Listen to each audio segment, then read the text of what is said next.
Hello दोस्तों, तो नमस्कार। तो कैसे हैं आप सब लोग। आई होप कि आप सब लोग अच्छे और अच्छे ही रहना।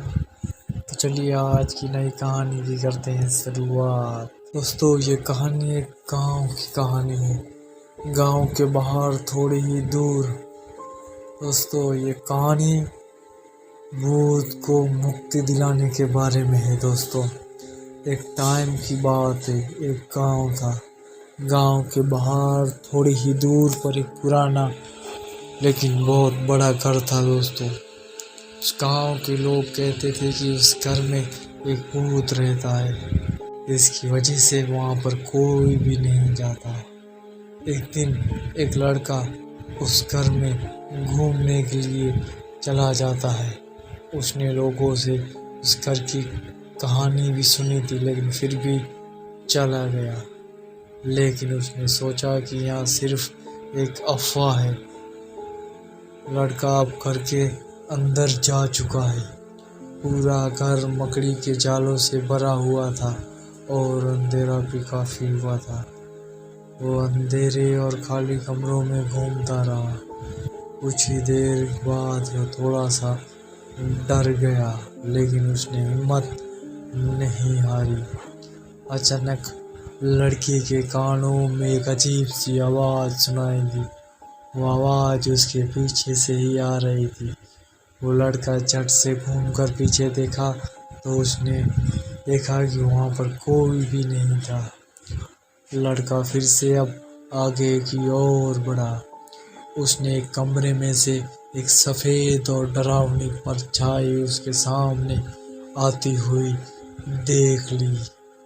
वो लड़का उस परछाई को देखकर थोड़ा थोड़ा करके पीछे हटने लगा, लेकिन धीरे धीरे परछाई उसके पास आ रही थी। ये सब देखकर लड़का बहुत ही ज्यादा डर जाता है। उसने वहां से भागने की तो कोशिश की, लेकिन वो वहां से भाग नहीं सका, क्योंकि वो परछाई एकदम उसके नज़दीक आ गई थी। दोस्तों, जब वो परछाई उसके सामने आई तो उसे पता चला कि वो एक भूत है। भूत ने लड़के को देखा और कहा, तुम यहाँ पर क्यों आए हो? लड़का डर से कांप रहा था। मैं गांव में किसी से इस घर के बारे में सिर्फ एक कहानी ही सुनी थी। इस घर में एक भूत रहता है, इसीलिए मैं आ गया और बस इसीलिए ही यहाँ मैं आया हूँ, ये पता करने कि सच में यहाँ पर भूत रहते हैं या फिर कुछ और। ये बात सुनकर भूत ने कहा, ये कहानी सच है। मैं एक बुरा आदमी था। मैंने लोगों को काफी नुकसान पहुंचाया, इसलिए लोगों ने मुझे अंत में मार दिया। लड़के ने भूत के सामने हाथ जोड़कर कहा, मुझे माफ कर दो। अब मैं इस घर में दोबारा कभी भी नहीं आऊंगा। तब भूत ने कहा कि मैं भी तुम्हारी ही राह देख रहा था।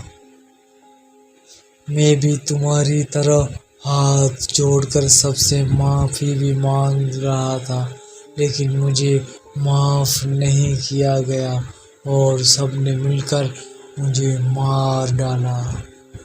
लेकिन तुम चिंता मत करो, मैं तुम्हारे साथ कुछ भी नहीं करूँगा।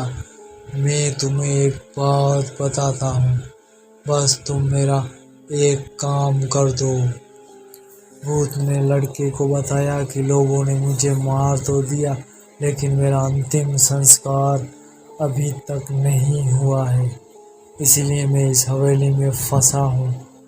मैं मर तो कब का गया हूँ, लेकिन मेरी आत्मा अभी भी इस हवेली में घूम रही है। लड़के ने कहा कि मैं आपकी मदद कर सकता हूँ।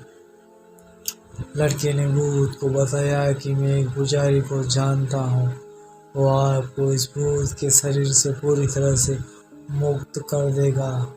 मैं अभी उस पुजारी को बुला कर लाता हूँ। लड़के ने पुजारी को बुलाया। पुजारी ने हवेली में आकर पूजा पाठ किया और भूत को मुक्त कर दिया। जब भूत को मिली मुक्ति तब उसने लड़के को धन्यवाद कहा और उसने कहा कि तुमने मेरी मदद की है, मैं तुम्हें कभी नहीं भूलूंगा। भूत ने हवेली छोड़ तो दी और कभी भी उस हवेली में वापस नहीं आया। ये सारी बातें गांव के लोगों को पता चली। इसके बाद से ही वहाँ के लोग बिना किसी डरे अपनी जिंदगी आराम से बिताने लगे और उस हवेली के आसपास भी और उसके अंदर भी जाने लगे।